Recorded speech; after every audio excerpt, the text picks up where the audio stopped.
قالوا إنا لله وإنا إليه راجعون إنكم بشيء من الخوف والجوع ونقص من الأموال والأنفس والثمرات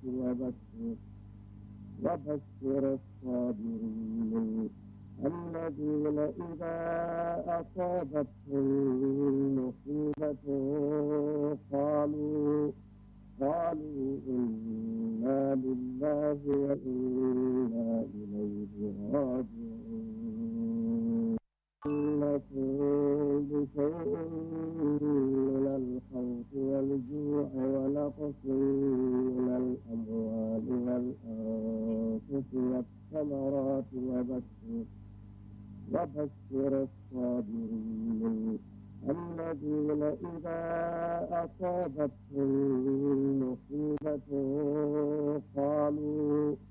قالوا إنا لله وإنا إليه راجعون إنكم بشيء من الخوف والجوع ونقص من الأموال والأنفس والثمرات وبشر الصابرين الذين إذا أصابتهم مصيبة قالوا إنا لله وإنا إليه راجعون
Good evening and a warm welcome to GRTS News at 2000 hours, broadcasting live for viewers in the Gambia and around the world.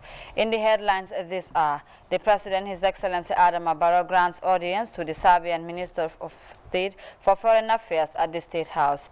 The Minister of Health launches a fresh effort to recall all medicines linked to the producer of contaminated cough syrups associated with acute kidney injuries and child deaths in the Gambia.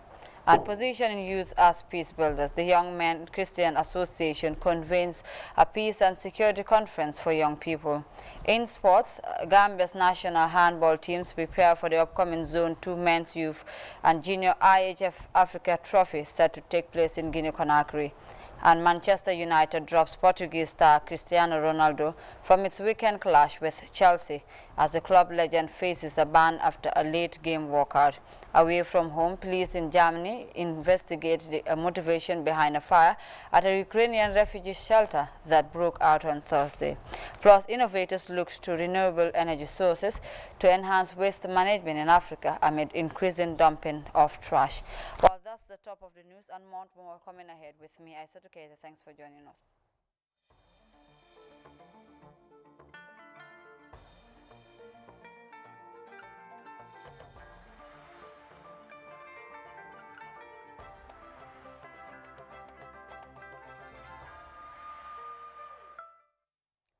Well, it's great to have you here with us. We begin with the presidency, His Excellency Adama Barrow, who granted audience to the Serbian Minister of State for Foreign Affairs on Friday at the State House. The Serbian envoy delivered a special message from President Aleksandar Vučić inviting the President Barrow to visit Belgrade. The President also received the Deputy Chairperson of the African Union Commission, who is in the Gambia for the 55th session of the African Commission on Human and People's Rights. Mamadou Diallo reports. The Serbian Minister of State for Foreign Affairs, His Excellency Nemanja Starović, was the first to call on the President of the Republic, His Excellency Adama Barrow, at State House.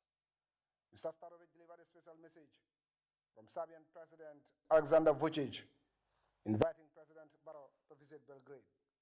We believe that in the months and years to come, we can accomplish so much regarding the advancement of our bilateral relations, but with the greatest emphasis of the developing of economic relations, especially in the field of agriculture, where we can offer our expertise, our examples of good practice, how to further improve and advance the agricultural production in the Republic of the Gambia. But also there are many other fields we have identified in our talks with His Excellency President Barrow, but also with the Foreign Minister and the colleagues for the Ministry of Foreign Affairs regarding the education, scientific research, and many other fields.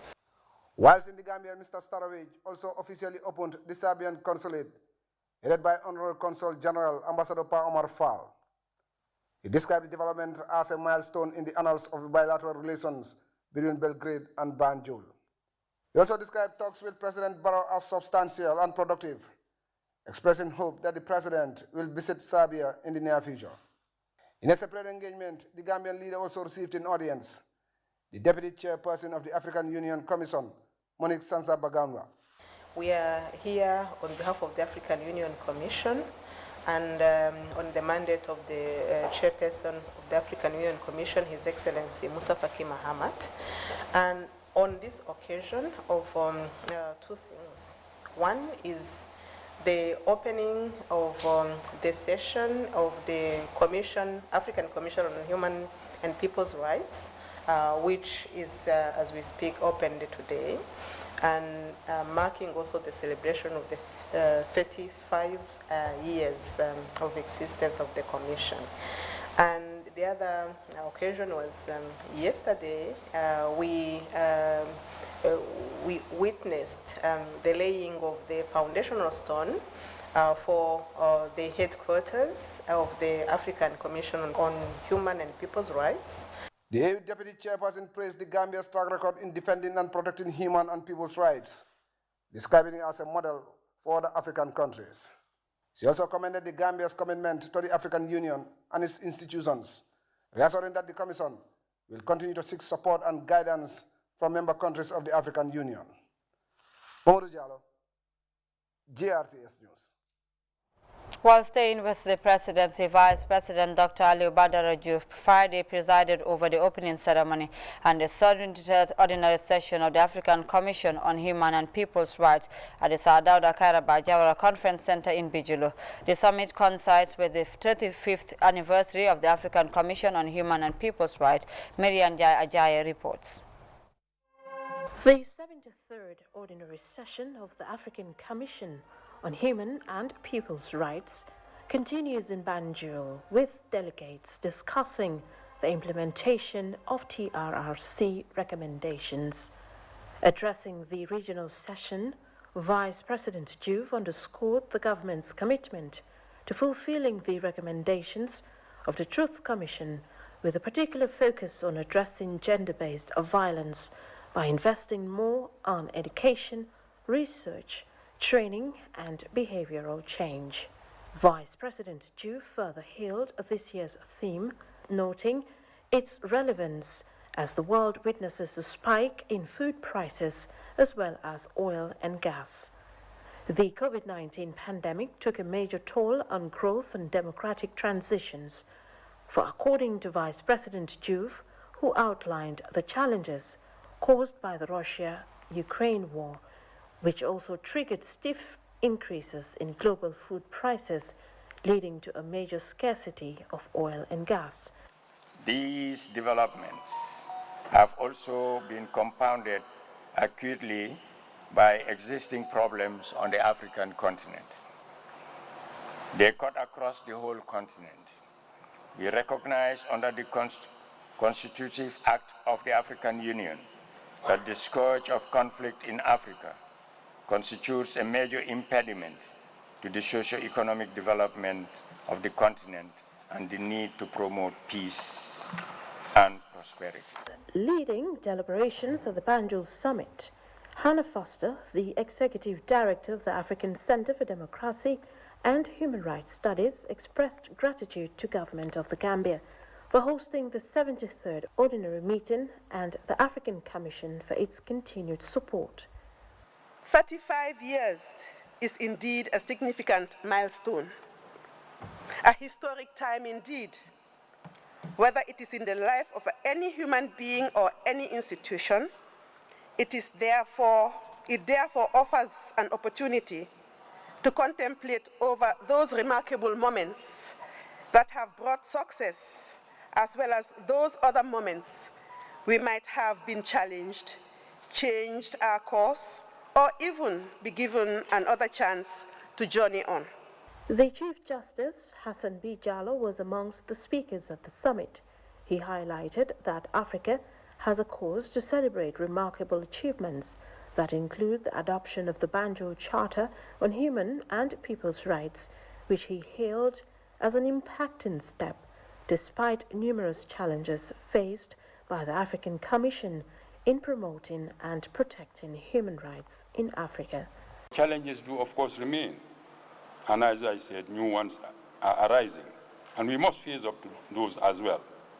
We must face up to them with the determination, with the commitment, and with the imagination that our predecessors demonstrated in the decades of the 1970s and of the 1980s. The Minister of Justice of Senegal, Professor Ismaila Madior Fall, the Special Envoy of the Senegalese President, AU Chairman Macky Sall, expressed deep gratitude to the African Commission on Human and People's Rights for its constant contributions and work influencing human rights around the continent. President Macky Sall remains convinced that with the involvement of all stakeholders, we can overcome the challenges and sustainably improve the human rights situation on the continent for the well-being of the people. The summit, which witnessed the swearing-in of a newly elected Human Rights Commissioner, is a crucial engagement promoting democratic values whilst observing the security sector and human rights challenges affecting Africa as it harnesses civil society participation and supportive state parties building sustainable peace. Mary Ajayi, GRTS News. The Ministry of Communications and Digital Economy is hosting a major regional cybersecurity conference moving to address cybercrime and new threats affecting user experience online. The forum aims to mobilize concerted efforts to build healthy digital environments free of threats and hacks exposing personal data. By Ibrahim Cham tells us more. ECOWAS countries under the West African Response on Cybersecurity converge in the Gambia to further pursue its awareness campaign and capacity building program boosting cybersecurity and healthy digital environments. The roundtable is hosted by the Ministry of Communications and Digital Economy, which is moving to fulfill the digital transformation agenda. Principal ICT Officer Senator Drame gave an overview of cybersecurity in the Gambia. As a country, regarding cybersecurity, we need to look at our strengths, our weaknesses, our opportunities and threats. And when you look at our strengths, cybersecurity is considered, strengthening cybersecurity is considered as a measure for critical enabler 5 in the National Development Plan. That sets the mandate. That's a strength. Now, the National Cybersecurity Policy and Strategy has been developed and is under implementation. It's being implemented, let me put it that way. We established the GMC SAT. We have trained law enforcement personnel on cybersecurity, cybercrime, and digital forensics. We have also built capacity of judges and prosecutors through the OKWASI project regarding combating cybercrime. Awareness-raising campaigns we have conducted for series. Since 2020, we've been doing awareness-raising campaigns. And we have designated the 30th of October as the celebration of the National Cybersecurity Awareness Day. Folake Ologunju, Principal Program Officer for Cybersecurity, Internet and E-Applications, emphasized the need for capacity to support key players mandated to enhance cybersecurity, referencing the recently inaugurated Forsynic Lab funded by the EU. Like Rabia rightly said, on Tuesday we actually established and launched and commissioned the Digital Forensic Laboratory for the Gambia. It's a step to help you actually gather the digital evidence you need to actually prosecute cybercrimes, cyber criminals, I beg your pardon. But aside from doing that, I think it's also important that the man on the street understands why they need to stay cyber safe. They need to also be cyber aware. And it's not just men, women also have a part to play here, because it's actually also educating kids at home. It's also actually educating kids in school, and it drills down from the government down to the home level. The president of the African Cybersecurity Association advanced key scenarios and public vulnerabilities exposing personal data to cyber blackmailing, stating that laws are available to prosecute perpetrators. See, I can tell you, people think the laws are not there. They are there. I can tell you that. We have the Information Communication Act, 2009. It has some element of cybercrime. It's not very detailed, and it's not addressing some of the emerging cybercrimes that are happening right now. But take it from me, those laws are there. They are not just up to a par in order to help us handle those things. And when you come in terms of prosecutions, the Gambia Police Force needs capacity building. This is one of the biggest challenges that we are having. How many officers do you think at the prosecution unit that will be readily available to take up a cybercrime case? This is why today's event is very, very important.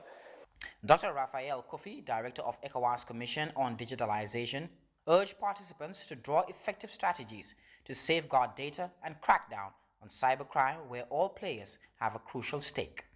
What you learn here, you need to use it to sensitize also your office people, your family, and all the people around you.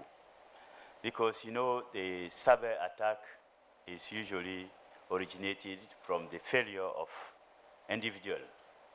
So this is a great opportunity for you coming here to learn some tips how to avoid some cyber attack, and please share it as much as possible. Digital information and communication systems are globally at risk as cyber threats increase daily. The trend is challenging developing countries who are creating necessary infrastructure to protect data and curb cybercrime. Reporting for GRTS News, I'm by Ibrahim Chab. Now, following the successful medicine recall exercise from the 5th to the 9th October 2022, the Minister of Health, in collaboration with the Medicines Control Agency, WHO, UNICEF, Child Fund, the Gambia, and the Gambia Red Cross Society, is set to conduct the second phase of the medicine recall exercise from Friday 21st to Tuesday 25th October 2022. All paracetamol syrups, promethazine syrups, and cough syrups in circulation nationwide will be recalled during the exercise. In addition, all Median Pharmaceuticals Limited products will be recalled from all pharmacy outlets, drugstores, and households countrywide. Teams comprising the Gambia Red Cross Society, Child Fund, the Gambia volunteers, and health personnel will be deployed to conduct this exercise countrywide, the release concludes. Now, the Gambia YMCA, in partnership with Finland's Young Christian Men's Association, Thursday organized a Youth Peace and Security Conference themed on youth inclusion for conflict prevention and sustainable peace. The forum brought together young people from across the country to mount out ways from youth advancement. Famara Baji was there in Hifaldian's report. Young people are the driving force of national development, and their participation in national building a crucial opportunity for sustainable growth. Stakeholders convened this conference as part of the Gambia YMCA's advocacy components under the Work for Peace project. The conference is set to look into the role of young people in conflict prevention and sustaining peace, as well as combating irregular migration through youth resilience. John Charles Jai, the National Secretary of YMCA, said amid the challenges, youths have a choice to make and should avoid being used for issues that threaten peace. Make up your mind that you will not be an instrument or a tool for upheaval in the country. And I can tell you that if our country gets into chaos, all of us will live in regret. So make sure that as we get into this conference, as you discuss, as you come up with resolutions, be part of it and make up your mind that you will be an instrument of peace. You will be a channel to ensure that there is social cohesion in this country. At the YMCA, we believe that young people are key contributors to peace anywhere in the world. Therefore, engaging young people to have a voice as contributors to peace building does not only allow them to pinpoint the loopholes, but it allows them to be participants creating a better world conducive enough for them to survive and to strive. According to the UN, young people are described as key agents of change in the 2030 agenda and crucial actors in the implementation of the Sustainable Development Goals. This sums up why we are here today. To get young people committed to the 2030 agenda for a peaceful, just, and inclusive society. The conference was attended by key stakeholders driving concerted efforts to combat challenges confronting young people. The Youth Council is the advocacy arm of the Ministry of Youth and Sports. We advocate for young people.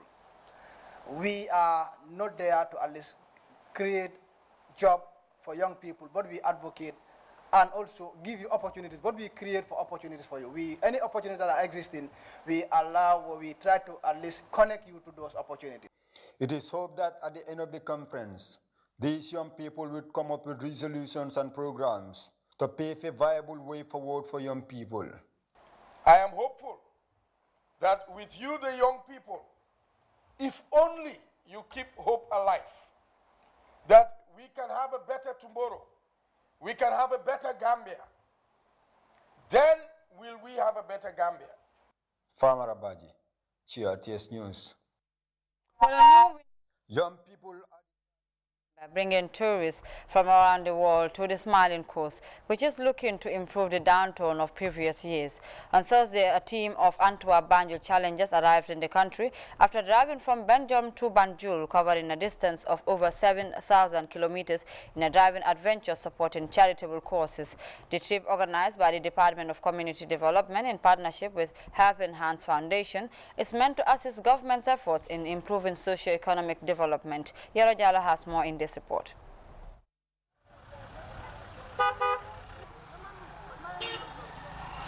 A team of Antwerp-Banjul challengers began their journey in Belgium to France via Spain to the deserts of Morocco to Senegal and finally to the Gambia. The group of explorers entered the country through the border of Amdalai, covering a distance of over 7,000 kilometers. Members of the challenge came with 25 vehicles and 4 motorbicycles, which will be auctioned on Sunday at the Independence Stadium in Bakau. 2 of the vehicles will be donated to the St. John's School for the Deaf, according to officials. The team finally arrived at the Barra Ferry Terminal via Amdala Immigration Border Post. Challengers like Claudia and Jean Van Coot spoke to GRTS about their journey that lasted for over 20 days. We're now very happy that we are here in Gambia.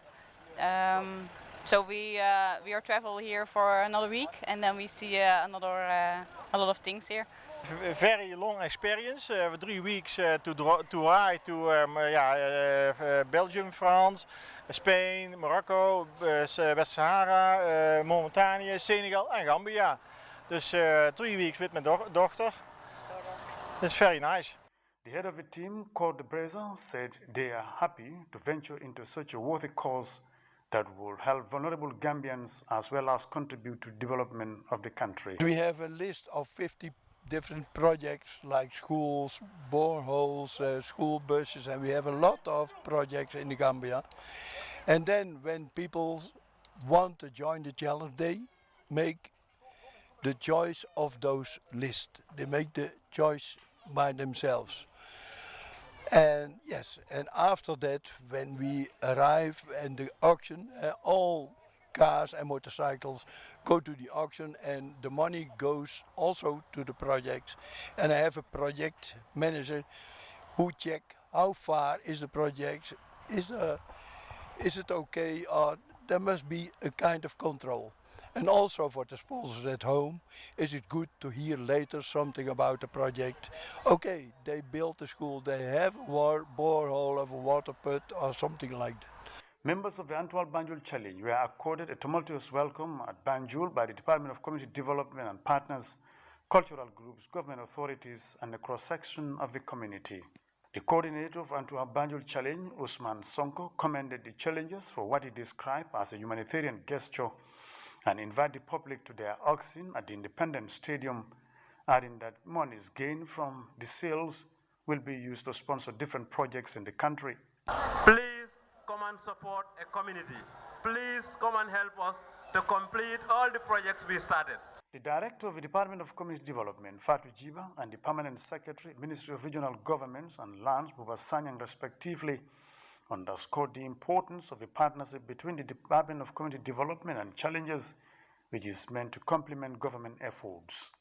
As a department, one of our core mandates is to facilitate a development process at community level, thus contributing to poverty reduction and improving basic services and the livelihoods of the communities. And today we are here with this particular program, which has a close correlation and relevance to the core mandate of the Department of Community Development. We continue to get closer to the communities as it support in terms of community projects that they are yearning for. We definitely appreciate your effort through Mr. Kaur coming to the Gambia and intervening in the communities to give them support in a life-changing support in the form of direct support where you donate vehicles to needy institutions and also raising revenue for community projects such as maternity wards and other important projects that are very much needed in this country. So we cannot do much without thanking you people for sacrificing that much, leaving your comfortable homes, driving through the hurdles, and reaching in the Gambia only to support people in the Gambia. They pointed out that government recognized the efforts of the challengers and assured their commitment in working with the team in their collective national endeavors. Organizers of the Antwerp Banjul Challenge call on the general public for a massive auction at the Independence Stadium in Bakau on Sunday. For GRTS News, this is Yero Jallo reporting. Now, Dutch charity Gambia Children's First Foundation recently visited Somagal's Guide Center in the Lower River region to launch a new partnership with the Guidance Center. The visit saw the presentation of vocational study scholarships to 10 students. Usman Balde has more.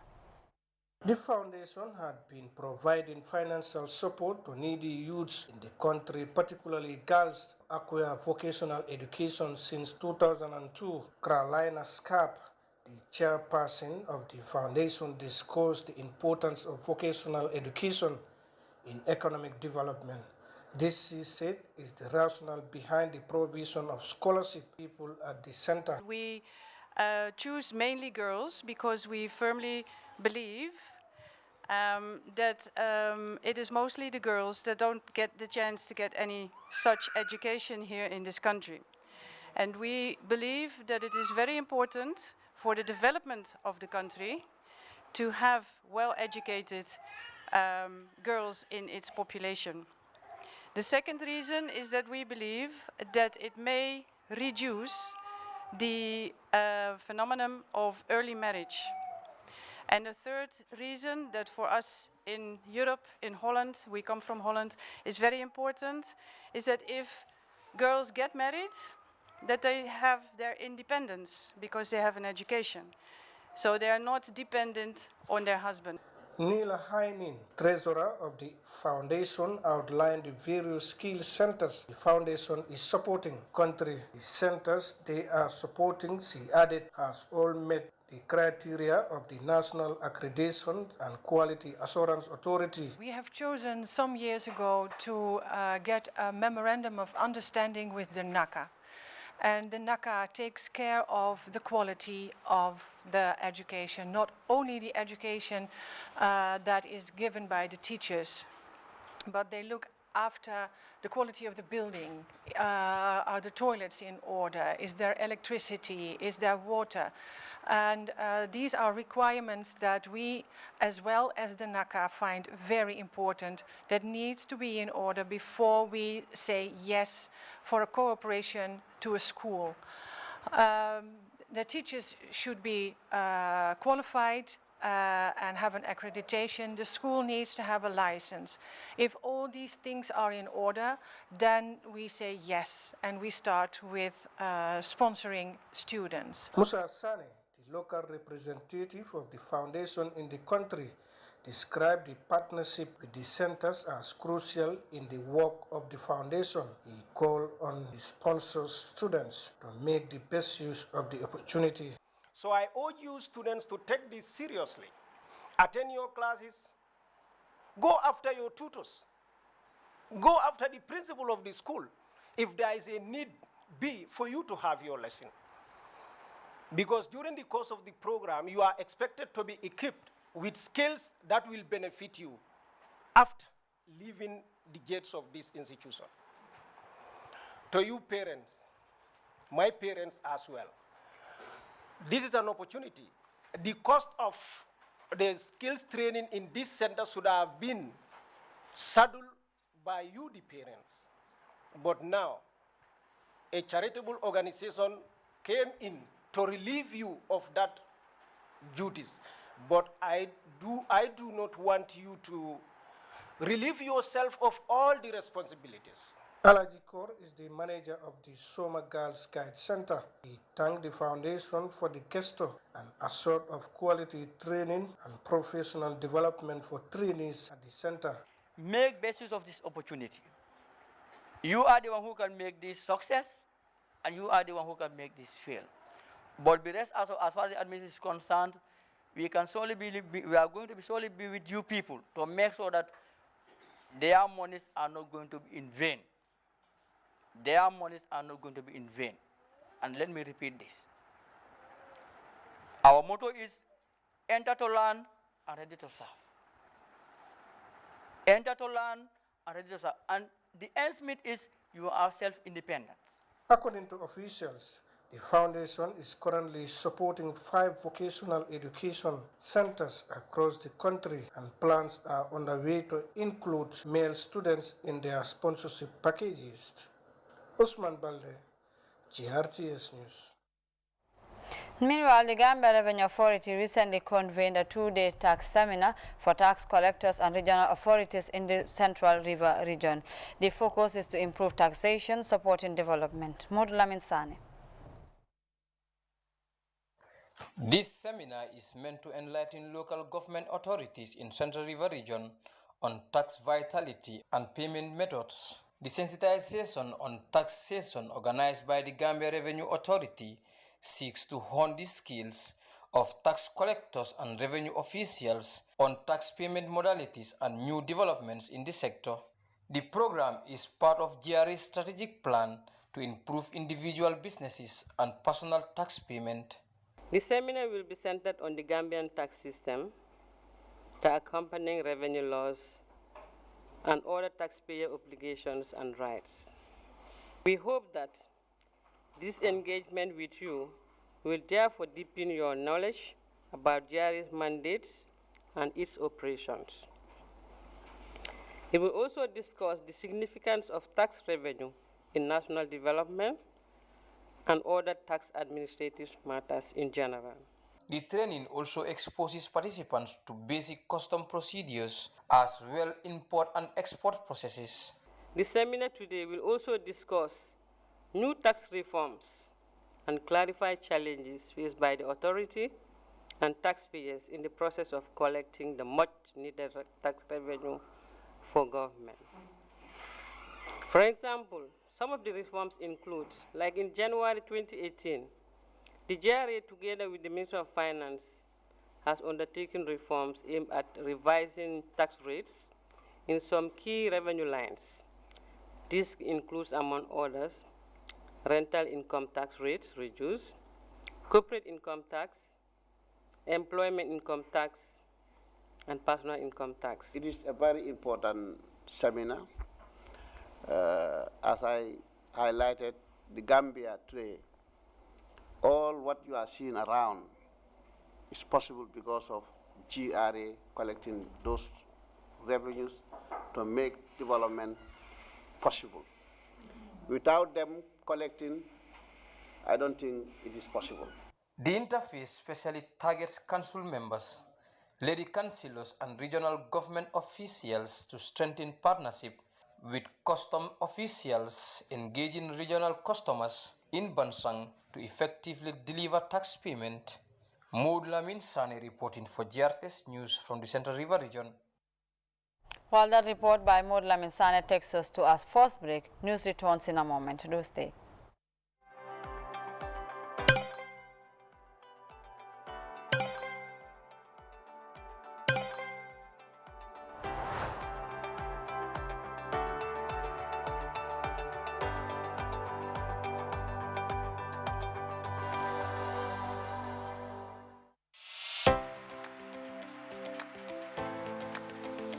Remember, early detections save lives.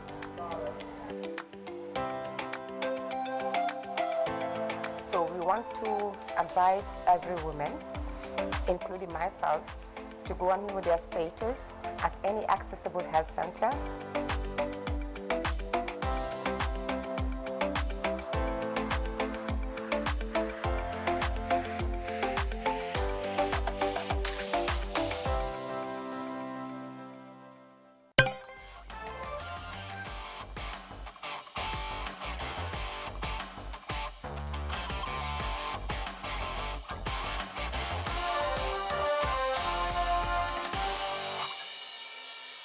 Welcome back, and now to sports. The Gambia national handball squad is preparing for the upcoming Zone 2 Men's Youth and Junior IHF Trophy Africa scheduled to take place in Conakry, Guinea from the 25th to the 29th of October.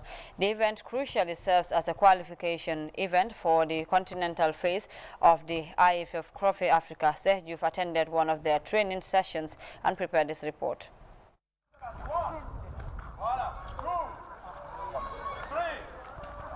The Gambia National Handball Men's, Youth and Junior are in high gear and all set for the upcoming Zone 2 2022 Championship Tour in Guinea-Conakry. Both teams are set to compete and have been advancing preparation with special training session to make a difference in this year's Zone 2. Our expectation is too high. As far as these two teams is concerned, they are very determined. And they promise me that this year, it will be different from the other previous years because they want something for the country. They are there for their country and they will make sure that they fly the flag of the Gambia at a higher height. As coaches highlighted, players are mentally, tactically and physically ready to work hard towards qualifying in the Under-21 IHF International World Championship 2023 in Germany and Greece. Right now, team we are 100% prepared Zone 2. Santa Yala, this time a lot of changes in handball. Come players, you fit 100%. Thank God the boys are in a full gear. They're very, very prepared, well prepared. because well before this, the tournament was even postponed. The kids were training, and after when even it was postponed, they were still training. So as you can see, the boys are in a very, very good shape. They are very, very well motivated and very well trained anyway. The Zone 2 Men's, Youth and Junior IHF Africa Trophy Tournament will take place in Guinea-Conakry from October 25th to 29th, with sub-regional teams set for a major face-off. The handball tour critically serves as a qualification event for the continental phase of the IHF Africa Trophy. The Gambia's youth team will be facing host Guinea-Conakry in its first game, while the junior team will play against Mali at the Jimas, the handball stadium in the Guinean capital. Sergio, reporting for Jarte Sports. Well, elsewhere, Manchester United thrashed Tottenham 2-0 on Wednesday to keep their push for a top 4 Premier League finish. But manager Erik ten Hag had fresh issues to tackle about striker Cristiano Ronaldo, who walked out of the pitch as an unused substitute.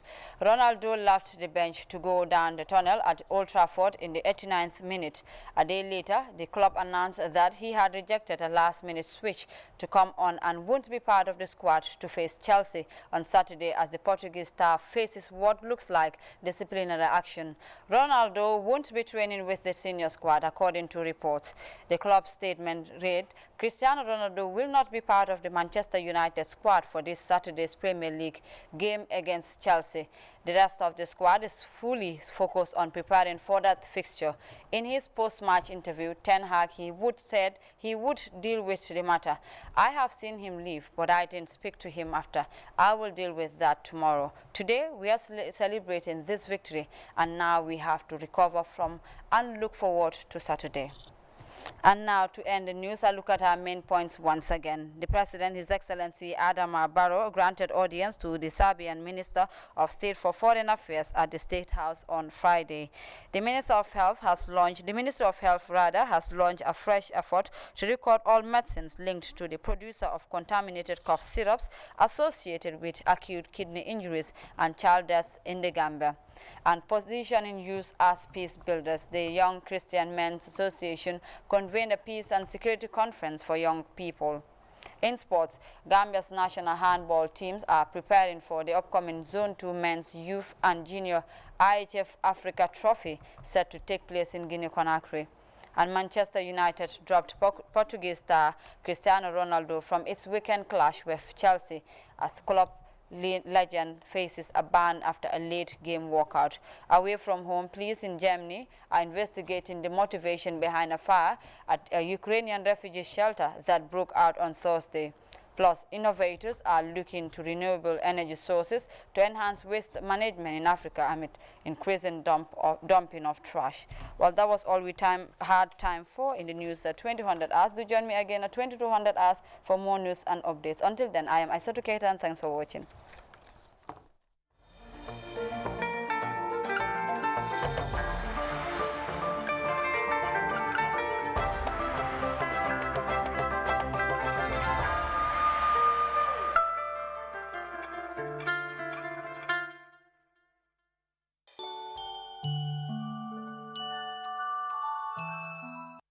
من الخوف والجوع ونقص من الأموال والأنفس والثمرات وبشر الصابرين الذين إذا أصابتهم مصيبة قالوا إنا لله وإنا إليه راجعون.